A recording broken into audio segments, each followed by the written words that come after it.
Video pemeriksaan kendaraan di salah satu checkpoint pembatasan sosial berskala besar atau PSBB di Surabaya viral di media sosial sejak Rabu 20 Mei 2020 malam. Dalam video tersebut, seorang penumpang mobil bergamis terlihat marah dan sempat adu pukul dengan petugas karena diingatkan tentang jumlah penumpang. Pemeriksaan dilakukan kepada sebuah mobil Toyota Camry bernomor polisi N1B di exit Mall Satelit Surabaya Rabu sore kemarin pukul 16.45 waktu Indonesia Barat. Petugas gabungan yang terlibat selain polisi, juga ada petugas Satpol PP dan Linmas Kota Surabaya.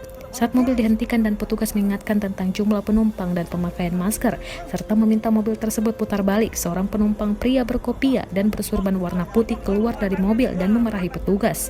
Bahkan penumpang tersebut sempat adu fisik dengan salah satu Satpol PP sebelum masuk kembali ke mobil. Kabid Humas Polda Jatim Kombes Truno Yudo Wisnu Andiko membenarkan peristiwa pemeriksaan tersebut. Sesuai plat nomor kendaraan, ia membenarkan bahwa pria bergamis penumpang mobil Camry itu ialah Habib Umar Abdullah Asik Gauk Bangil, pengasuh majelis Ronhotus Salaf Bangil Pasuruan. Pemeriksaan dilakukan karena plat mobil N bukan L atau W.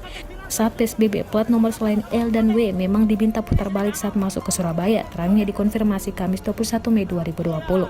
Kata Truno Yudo, sesuai laporan, petugas sudah mengingatkan pemilik mobil dengan baik dan humanis, namun direspon oleh pria bergamis itu dengan kata-kata kasar.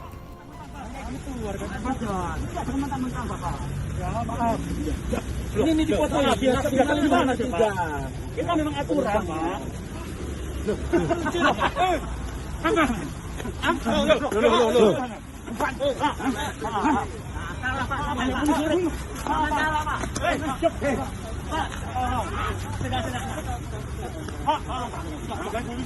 Boleh, Pak. Bapak memang aturan gini, Pak.